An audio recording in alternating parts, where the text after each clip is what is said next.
আসসালামু আলাইকুম এভরিওয়ান, আশা করি প্রত্যেকেই ভালো আছেন। তো বন্ধুরা, নতুন একটি ভিডিওতে আপনাদের সবাইকে স্বাগতম। তো আপনারা জানেন আমার ল্যাপটপটি স্লিপিং মোডে চলে গিয়েছে। তো যার জন্যে আমার ল্যাপটপটা কিন্তু এখন আমি সারার জন্য ঢাকাতে নিয়ে যাব। তো যেইখান থেকে ল্যাপটপটা নিয়েছিলাম ওইখানে ফোন করেছিলাম যে ল্যাপটপটা হঠাৎ করে ডিসপ্লেতে আলো আসছে না, তো আপনারা ঠিক করতে পারবেন কিনা। বললো কি হ্যাঁ ঠিক করতে পারবো, নিয়ে আসেন। তো দেন এইখানে আমি সব কিছু এখন রেডি করব আমি ঢাকাতে যাওয়ার জন্য।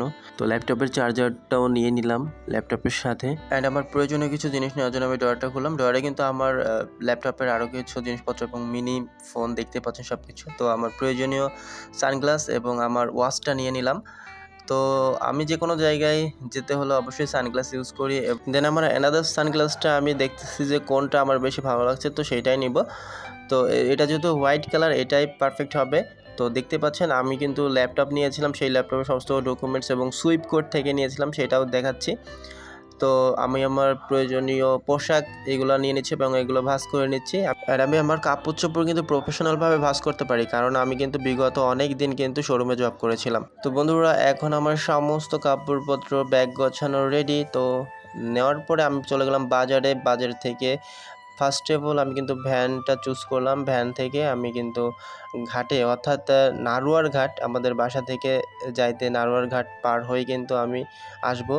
তো এইটা হচ্ছে ঘাটের দৃশ্যটা, দেখতে পাচ্ছেন। ঘাটে ওঠার পরবর্তীতে এই চারপাশের ভিউটা কিন্তু অসাধারণ। এখন যেহেতু পানি কম, তো যার জন্য এরকম লাগছে। তো আমাদের এইখানে কিন্তু আমি নিজেও গোসল করেছি আমাদের এই নদীতে। তো অত্যন্ত সুন্দর একটা পরিবেশ আপনারা দেখতে পাচ্ছেন। তো এইখান থেকে যাওয়ার পর আমি নারুয়া বাজার চলে আসলাম। এইখান থেকে বালিয়াকান্দি যাওয়ার জন্য সিএনজিতে উঠবো। সিএনজিতে ওঠার পরবর্তীতে আমি আবার বালিয়াকান্দি থেকে উঠলাম হচ্ছে বাসে। তো বাসে রাজবাড়ির উদ্দেশ্যে রওনা হচ্ছি। রাজবাড়ি থেকে আমি কিন্তু আবার পরবর্তীতে বাস ঠিক করব। তো এখান থেকে রাজবাড়ি থেকে আমি আবার অ্যানাদার একটা বাসে উঠে পড়লাম, একদম ডাইরেক্ট ঢাকা যাওয়ার উদ্দেশ্যে। ঢাকা যাওয়ার উদ্দেশ্যে যেতে হলে প্রথমে ফেরি যেহেতু পার হইতে হবে, ফেরিতে উঠে ছবি না তুললে ভাই মন তো ভরবেই না। তো আমি ছবি তুললাম এবং কিছু ভিউ নিলাম। ভিউ নেওয়ার পরবর্তীতে আমি ক্যান্টিনে চলে গেলাম। ক্যান্টিনে আসার পরে যেহেতু এনার্জি লাগবে, আমি মিস্টার নুডলস আর এক বোতল পানি নিয়ে নিলাম। তো এটা খাওয়ার পরে আলহামদুলিল্লাহ অনেক ভালো লাগছিল, ভালো ফিল হচ্ছিল, যদিও বা জার্নি আমার একদমই পছন্দ না। তো রাস্তা দিয়ে সামনে অনেক ভিউ নিচ্ছিলাম এবং পরক্ষণে চোখে পড়লো পাশে অনেক লোকজন জড়ো হয়ে গেছে। মেবি এখানে অ্যাক্সিডেন্ট হয়েছে, তাছাড়া এত লোকজন জড়ো হওয়ার রিজন নাই। তো যাই হোক, আমি আবার সামনের দৃশ্যটা নিতে লাগলাম। তো সবসময় আমি যখন বাসে উঠি আমি বলি কি আমার সামনের সিটটা অবশ্যই দিবেন, সামনে আমার অনেক ভালো লাগে। তো ঢাকায় চলে আসার পরে মিরপুর 10 লোকেশন থেকে এই ফুটেজটা সংগ্রহ করা। তো পাশে সে মেট্রো রেল যাচ্ছিল, দেখতে পাচ্ছেন মেট্রো রেল। তো আমিও দেরি না করে ফোনটা বের করে কিছু ফুটেজ নিয়ে নিলাম। পরবর্তীতে আমি শালা মার্কেটে প্রবেশ করলাম লিফট দিয়ে।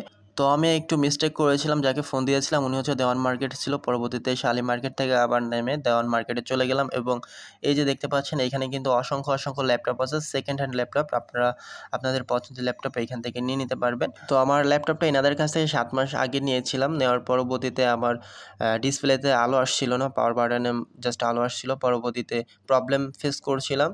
তো ওনাদের বললাম যে আমার এখানে আলো আসছে না। তো ওনারা বললো যে নিয়ে আসেন, আমরা দেখে দিব আমাদের টেকনিশিয়ান দ্বারা।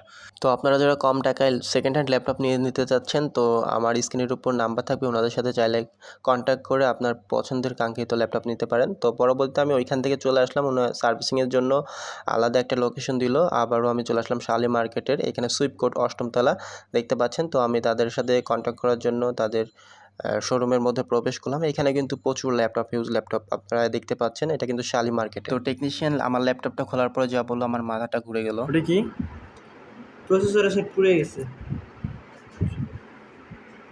তো এটা শোনার পরে আমি তাকে বললাম এটা ঠিক করা যাবে কিনা। বললো কি ঠিক করতে গেলেও সব কিছু, যেহেতু গ্রাফিক্স কার্ড লাগানো, তো এটা চেঞ্জ করতে গেলে সব মিলিয়ে চেঞ্জ করতে গেলে 14,000 টাকা মতো খরচ হতে পারে। আমি বললাম কি এটা সেল দেওয়া যাবে কিনা। বললো যে সেল দিলে অনেক কম দিতে পারবেন। তো আমি বুঝতেছিলাম না কি করব। পরবর্তীতে আমি এখান থেকে কামব্যাক করলাম। মূলত সেকেন্ড হ্যান্ড জিনিস কিছু বলা যায় না কখন কি হয়। তারপরেও আমার 38,000 টাকা 7 মাসে শেষ।